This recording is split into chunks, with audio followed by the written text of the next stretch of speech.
Hello, my name is Cheryl. I'm a 33-year-old writer and my first mystery novel was a huge success. I've been married to my husband Thomas for 8 years, and we have a 7-year-old son named Gary. At first, Thomas had a job, but he quit a few years ago when my writing career took off. This allowed him to stay at home, although he sometimes went out to play slot machines. Lately, I've been dealing with a troubling situation. Thomas has been having an affair and buying expensive gifts for his mistress using my credit card. I've put up with this for our son's sake, but now it's too much for me to handle. One morning, Thomas put on a suit, which was strange since he was unemployed. When I asked him about it, he seemed surprised, but then said he was going for a job interview and might start contributing financially again. I wished him luck, hoping this was a positive change. However, my trust wavered when he returned home at 2 a.m., leaving me awake and filled with doubts. While working late to meet a deadline, my heart sank when Thomas came home well past midnight, reeking of alcohol and perfume. He collapsed on the living room sofa, his phone in his hand, unlocked.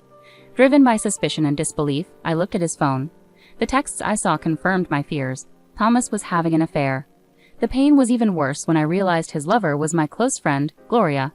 The messages showed they had dined at a fancy restaurant known for its romantic views, a place he had never taken me.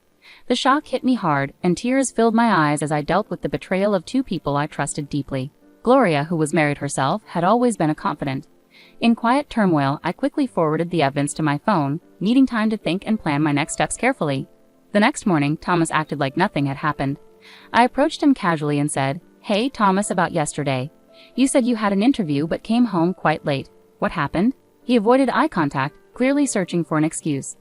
"Actually, I ran into a friend after the interview, and we ended up going for a drink," he muttered. "A friend? Someone I don't know?" I probed, even though I already knew the answer. "I don't have to explain everything, do I?" He snapped back. "Yeah, you're right," I replied, feeling frustrated and resigned.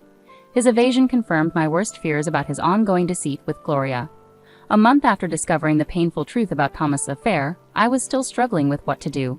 Confronting him could mean the end of our marriage. In different circumstances, I might have shown him the evidence and filed for divorce already. But our son Gary, only 7 years old, was my main concern. I couldn't bear the thought of taking his father away from him at such a young age. Meanwhile, Thomas seemed to take advantage of my busy schedule. He started leaving the house more often while I was consumed with writing in my room. This hurt, but it also gave me a chance to gather more evidence of his infidelity. During one of his outings, I went through his belongings and found receipts for luxury women's items, none of which were in our home or given to me. It was clear he was buying these for Gloria, but the source of the funds was confusing since he had no job and was living off my earnings. I didn't have much extra money left for extravagant expenses, but I needed to find out more about what was going on. I decided to follow Thomas, but first, I needed someone to look after Gary. I called my brother, who didn't know anything about the situation. "I'm sorry for calling you over so suddenly," I apologized when he arrived. "No, I don't mind, but what's up? You suddenly said you want me to look after Gary," he said, looking confused. "There's something I really need to go shopping for on my own," I explained, making up a story. "Shopping? You've never been materialistic. You usually shop online," he said, sounding skeptical. "I know," I replied, feeling a little guilty for lying. But I knew it was necessary to protect my family and uncover the full extent of Thomas's betrayal. In the chilly early morning, with my heart heavy with doubt, I asked my brother for a favor. "I need to pick something up from a store today, something I can't order online. Can you watch Gary for a bit?" I tried to keep my voice light, hiding the real reason I needed to leave the house. "Of course, but try to come back soon, okay? Gary might start missing you," my brother responded, concern clear in his voice. "Thanks so much," I said, truly grateful despite the turmoil inside me. With my brother's help, I was free to find out the truth about Thomas's activities. Blending into the crowd, I followed Thomas from a safe distance. With each step he took toward his destination, my heart sank further.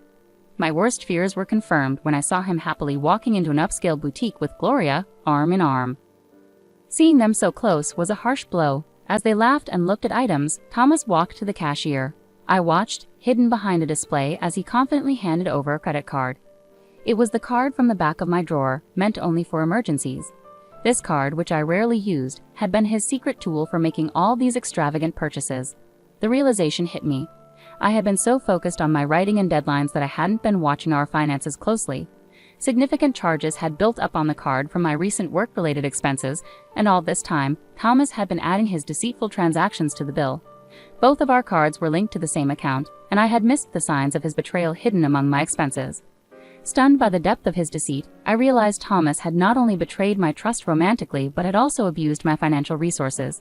The last bit of affection I had for him disappeared.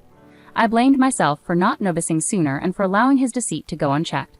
Realizing this double betrayal was hard to accept and marked a turning point in how I saw our marriage. Despite all the evidence, I couldn't forgive Thomas. With a heavy heart, I took discreet photos of his moments with Gloria before heading home. In the days that followed, I focused on devising a plan to confront him. Whenever he was out, I searched his PC for more clues. Since his phone and computer were linked, I could easily access their communications. It wasn't long before I uncovered plans for a getaway with Gloria over the upcoming holiday, a 6-day trip. This is my chance, I muttered to myself, feeling a mix of determination and despair. I planned to confront Thomas and settle matters while he was away with his lover. However, I faced a big challenge, our son Gary. I needed to make sure he was protected from the painful truth about his father's affair, and carrying out my plan without him finding out would be tricky. Reluctantly, I decided to ask my brother for help again. I hate to ask, but can you look after Gary during the upcoming holidays? I asked, trying to sound casual. The holidays? You mean all 6 days? He asked, sounding suspicious. Yes, I have something important to handle, I replied, trying to hide my anxiety. Something important, huh? He gave me a look that suggested he knew more than I had told him. His next words caught me off guard. Cheryl, you don't have to handle everything by yourself. What do you mean? I asked, my voice barely a whisper. Thomas is cheating, isn't he? He said bluntly. My heart skipped a beat. How did you? I stammered, but he cut me off. I heard it from Gary, he said softly. Gary, my son, knew. Even though he was just a child, he had picked up on enough to realize something was wrong. He had seen his father getting close to someone who wasn't me, and it had upset him. My brother's revelation was a stark reminder of how sensitive and observant children can be. Even at a young age, Gary had sensed the tension and sadness in our home, making the emotional situation even more complicated. I had thought I was shielding Gary from the turmoil at home. Why? My brother pressed gently, his words cutting through my defenses. Thomas's actions have hurt you enough for even Gary to notice. Are you considering staying with him? As I wrestled with the idea of divorce, fearing it would deeply affect Gary, my son unexpectedly walked into the room. It's okay, Mom. I'm on your side, he said, his young voice resolute. I don't want anyone who makes you sad, Mom. As long as I have you, I'm fine. His words, so mature for his age, brought tears to my eyes. Thank you, Gary, I managed, my voice thick with emotion. Turning to my brother, I added, and thank you too. With the support of my son and brother, I found the courage to face what needed to be done. Gary and I began to plan our move, timing it for when Thomas would be away on his trip with Gloria.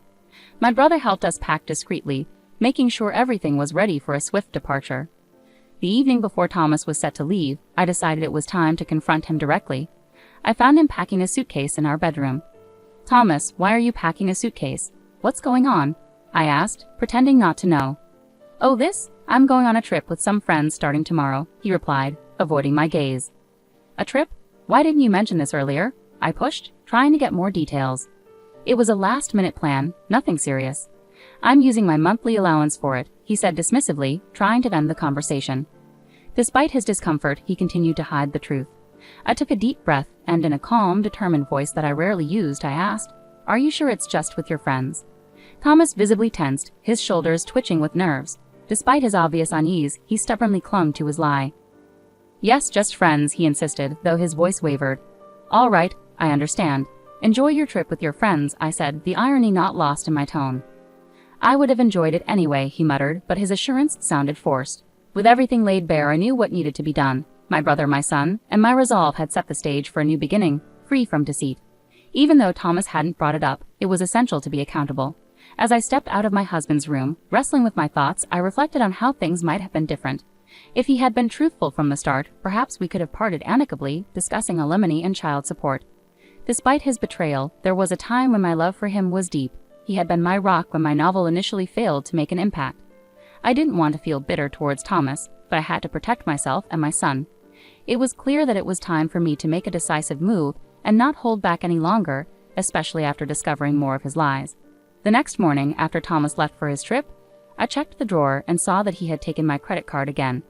I acted quickly, calling the credit card company to report it as lost and had it canceled. When my son woke up, his eyes sparkled with excitement. He asked, Mom, today's the day, right? The day we moved to our new house. Any lingering doubts I had vanished in that moment. Yes, Gary, I smiled, reassured by his enthusiasm. I've canceled the credit card, and now it's time for us to start fresh in our new home. With my brother's help, the move was easy. We took our belongings to our new house while my husband's things were sent elsewhere.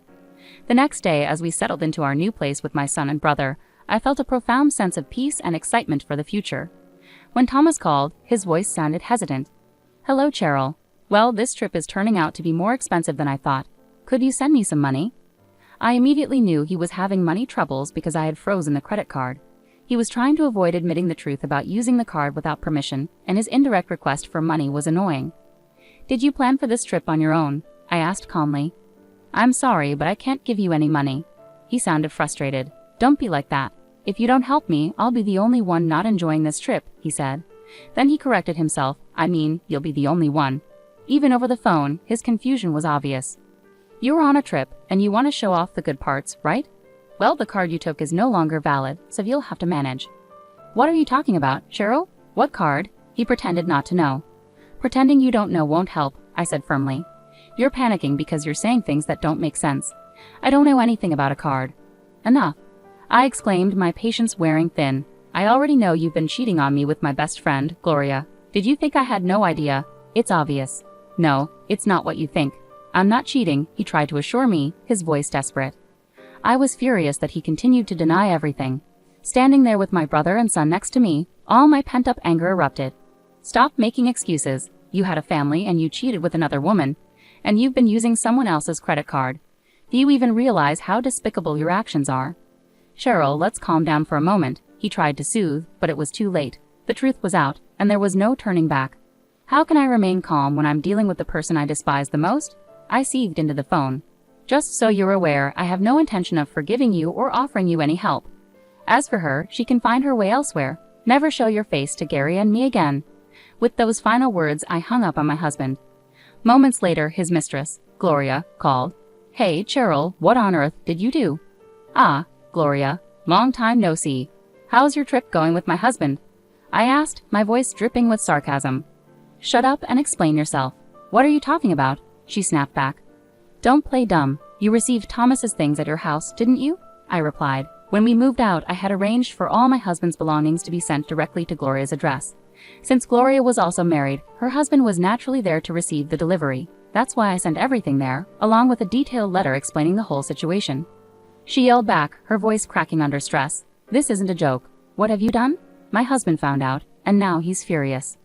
Well, you brought this upon yourself by choosing to have an affair while married. You were supposed to be my friend, and this is a betrayal, I retorted. You're the worst. I misjudged you, she accused. Excuse me? That's rich coming from you. My best friend having an affair with my husband. How could you expect any forgiveness?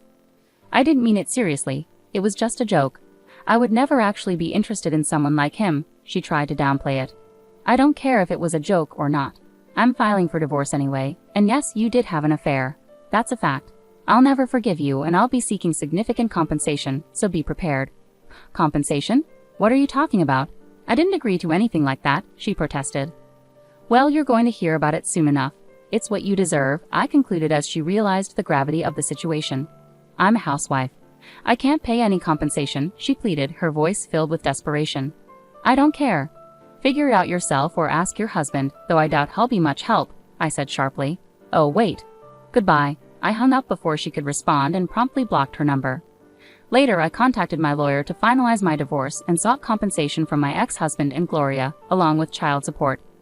I also demanded repayment for the unauthorized credit card charges. The financial strain was too much for Gloria's marriage. After settling the compensation, her husband filed for divorce, and she found herself without a home. She sought refuge with her parents, but they were disappointed by her actions and turned her away. With limited options, Gloria now lives where she works, taking up night shifts at a local bar. Thomas, too, sought comfort from Gloria during this turbulent time, but overwhelmed by her crisis and furious with him for causing her divorce, she ended their relationship. Thomas is now juggling several part-time jobs, struggling to make ends meet. His long period of unemployment has hindered his ability to find stable work.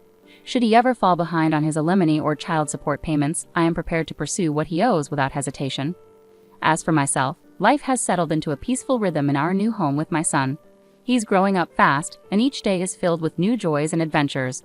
My primary focus is on providing him with all the love and stability he needs, ensuring he never has to face the kind of turmoil we've gone through again.